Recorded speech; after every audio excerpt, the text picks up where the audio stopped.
Ada kembali di Apa Kabar Indonesia Malam pemirsa. Saya akan langsung ke Pak Kapolres. Pak Kapolres, tadi kami sudah berbincang dengan pihak keluarga begitu ya, dan coba untuk mengkonfirmasi berkaitan dengan hubungan antara korban dan juga pelaku ini, karena beredar informasi bahwa keduanya telah menikah secara agama. Sebenarnya pengakuan dari pelaku sendiri seperti apa, Pak Kapolres? Baik, terima kasih. Saya sependapat dengan pakar kriminologi Bapak Reza Indragiri Amril. Rasanya sekarang ke depan dan seterusnya, saya sependapat sama beliau yang mengatakan tadi tidak tertarik dengan kejiwaan dan lain sebagainya karena itu ada kompartemen atau kualifikasi khusus yang profesi di bidang tersebut. Seperti tadi misalkan masalah psikologinya, kapasitas kami adalah melakukan pemeriksaan ahli psikologi terhadap kejiwaan yang bersangkutan. Ya. Kemudian terhadap status yang sebagaimana ditanyakan barusan, kapasitas kami tentunya adalah menggali kepada catatan agama tentang status, mohon maaf, status pernikahan kepada korban dengan pelaku tersebut. Jadi sejauh ini data yang kami terima dari pemeriksaan maraton yang kami lakukan, bahwasanya belum kami dapati data catatan sipil yang sah terhadap status keluarga dari yang bersangkutan setelah hidup satu rumah. Demikian, mohon izin. Baik, tetapi kalau untuk kekerasan secara fisik antara keduanya, mengingat tadi menurut orang tua korban ini memang hubungannya sudah terlampau lama begitu ya, ini apakah juga sering dialami oleh keduanya? Saya jelaskan di sini, fokus kami tentunya terhadap peristiwa yang dilakukan dan akibat hukum yang ditimbulkan. Oke.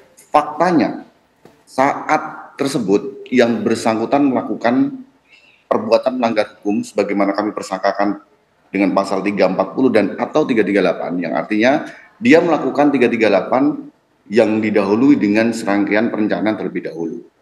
Faktanya pada saat yang bersangkutan sudah menunggu 1 jam di luar rumah karena belum dibukakan pintu, masuk ke dalam rumah, kemudian menuju ke ruang yang berbeda dan sempat mengambil alat bantu yang selanjutnya digunakan untuk melaksanakan serangkaian kegiatan yang dia lakukan.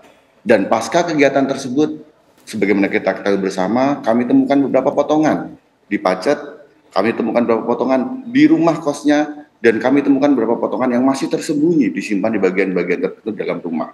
Dan ini tentunya yang selanjutnya tugas saya adalah fokus melaksanakan penyidikan, melengkapi berkas perkara dan memastikan hukuman yang setimpal kepada perbuatan yang dilakukan. Demikian, mohon izin. Ya, sekalipun tadi ada 1 jam yang kemudian ini digunakan pelaku ya untuk menunggu korban hingga akhirnya korban pulang, tapi sebenarnya terfikir untuk melakukan pembunuhan tersebut, menyiapkan segalanya. Ini kapan? Apakah sudah berhari-hari atau bahkan di tahun-tahun sebelumnya pernah terfikir juga? Tentunya dalam pendalaman pemeriksaan, saya tidak bisa menyampaikan seluruhnya karena ada kapasitas kode etik saya untuk memastikan, dan yang pasti peristiwa tersebut terjadi.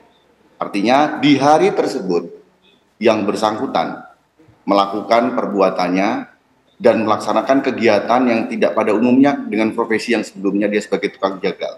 Jadi dia memperlakukan tubuh korban itu layaknya dia berprofesi sebagai tukang jagal. Baik. Persis dicincang-cincang segala macam. Oke. Baik, saya ke Bang Reza. Bang Reza, persis seperti tukang jagal sebagaimana profesi pelaku sebelumnya. Bahkan sempat ada potongan tubuh yang kemudian disimpan di lemari kamarnya.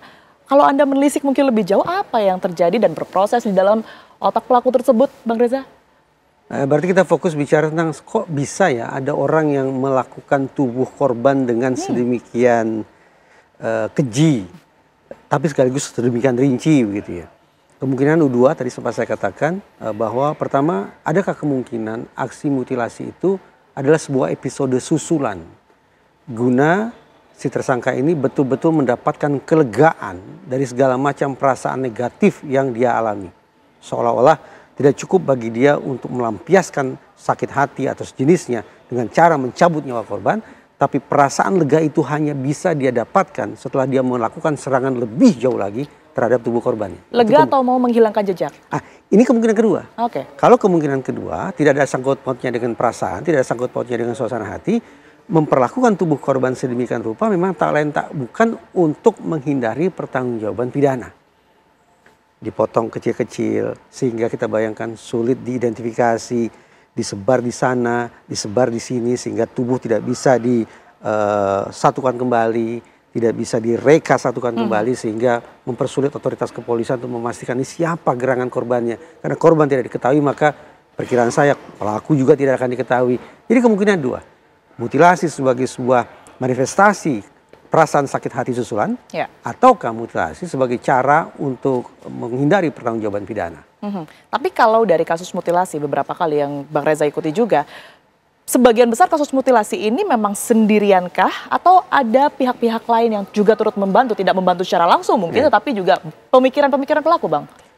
Paling tidak berdasarkan ingatan saya memperbincangkan kasus-kasus pembunuhan plus mutilasi di TV One, kebanyakan dilakukan sendirian.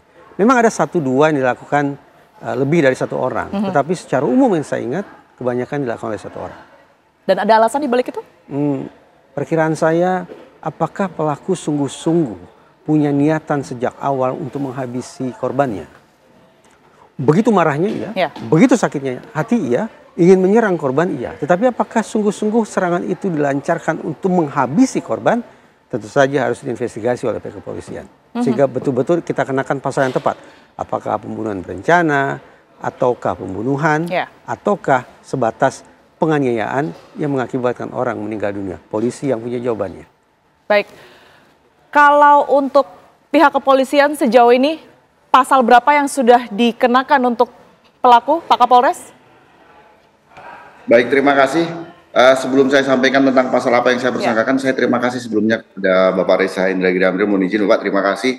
Baik. Saya tentunya tidak semudah ini kita bisa berbicara lengkap, tapi dengan pendekatan keilmuan kriminologi yang saya dapatkan pada saat saya menjadi mahasiswa beliau, dan dengan pendekatan keilmuan psikologi, dan tentunya dengan pendekatan keilmuan kami selaku penyidik ini, kami memadukan serangkaian keilmuan tersebut untuk pada saat sekarang ini saya pastikan kita sudah menangkap pelaku.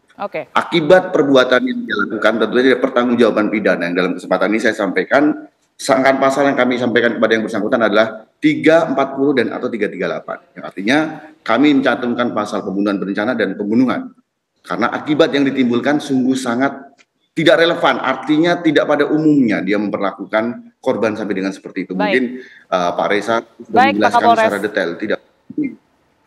Baik, terima kasih atas informasi yang sudah diberikan dan juga Bang Reza yang sudah hadir dan menyampaikan insight-nya. Terima kasih, sehat selalu semua Bang Reza dan juga Pak Kapolres. Informasi tadi pemirsa sekaligus menutup Apa Kabar Indonesia malam hari ini. Saya Tiara Harahap. Ya, dan saya Ken pemirsa, pamit undur diri. Sesaat lagi program Indonesia Business Forum akan hadir untuk Anda bersama dengan Celia Alessandra. Terima kasih, selamat malam. Sampai jumpa.